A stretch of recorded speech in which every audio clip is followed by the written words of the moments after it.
Read level second shift third भाग second के हिंदी के क्वेश्चन डिस्कस कर रहे हैं। निम्नलिखित पद्यांश के आधार पर 61 से 65 तक के प्रश्नों का हल बताना है। हिमालय के आंगन में उसे प्रथम किरणों का उपहार दे। उषा ने हंस अभिनंदन किया और पहनाया हीरक हार। जागे हम लगे जगाने विश्व लोक में फैला फिर आलोक व्योम तम पुंज हुआ तब नष्ट अखिल संस्कृति हो उठी अशोक। विमल वाणी ने वीणा ली कमल कोमल करके से प्रतीत स्पष्ट सप्त स्वर सप्त सिंधु में उठे। छिड़ा तब मधुर साम संगीत बचाकर बीज रूप से सृष्टि नाव पर झेल प्रलय का शीत। यहाँ फर्स्ट क्वेश्चन है, उषा ने हंस अभिनंदन किया पंक्ति से अभिप्राय है कि प्रकृति के उषाकालीन रूप सौंदर्य से। निम्न पंक्ति में रूपक अलंकार प्रयुक्त हुआ है कि कमल कोमल कर में सप्रीत।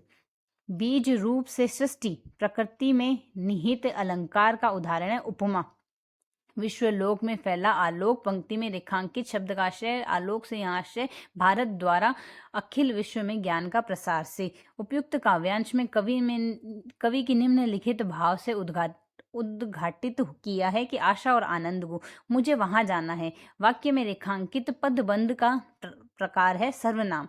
स्वयं अपने पास होने पर भी किसी अन्य की वस्तु का उपभोग करना अर्थ प्रकट करने के लिए लोकोक्ति है कि अपना रख पराया चख।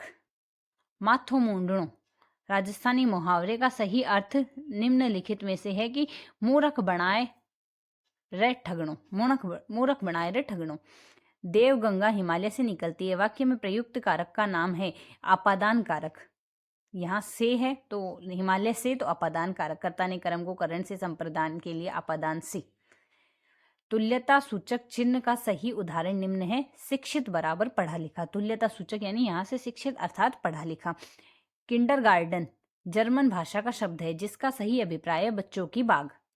डाल्टन प्रणाली के आविष्कारक है पार्कहर्स्ट इसके आविष्कारक है डाल्टन प्रणाली के। निम्न में से मौखिक भाषा कौशल का सही उदाहरण है कि कहानी सुनना व सुनाना।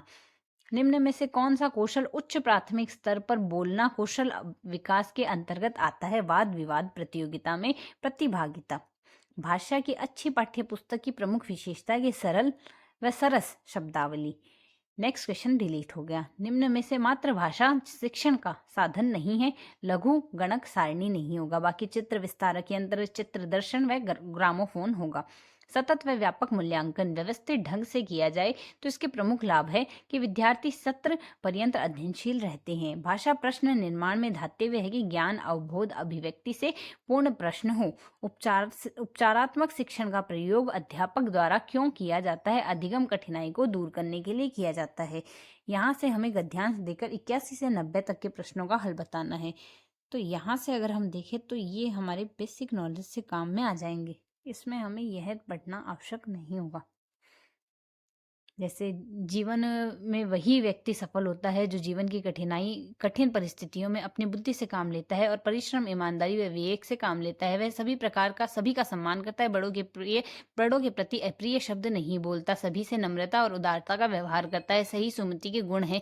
जहाँ सुमति नहीं रहती वहाँ दंभ अहंकार क्रोध व अधीरता के दुर्गुणों का साम्राज्य रहता है। सुमति के न रहने से ही कुमति आती है। सुमतिहीन लोगों से संपत्ति भी सदैव दूर रहती है और उनका कोई आदर नहीं करता है, आदर सम्मान नहीं करता। इसी कारण ऐसे लोग विपत्तियों से कष्टों में घिरे रहते हैं। इसलिए गोस्वामी तुलसीदास ने रामचरितमानस के सुंदर कांड में कहा है कि जहाँ सुमति तह संपत्ति नाना, जहाँ कुमति तह विपत्ति निदाना। उच्चारण स्थान के आधार पर पै फै बै भै मै ऊ से स्वर युक्त व्यंजन कहलाते हैं। यह ओष्ठ स्वर कहलाते हैं। काम शब्द में तत्सम रूप है। काम शब्द का तत्सम रूप है कर्म। उदार उद्धार युग्म सही अर्थ है मुक्त हृदय व त्राण। निम्न में से अ उपसर्ग का उदाहरण है अप्रिय और अधीर। जीवन शब्द में प्रत्यय है नय। व्यवहार शब्द में निहित समास का नाम है अव्ययी भाव समास है व्यवहार में।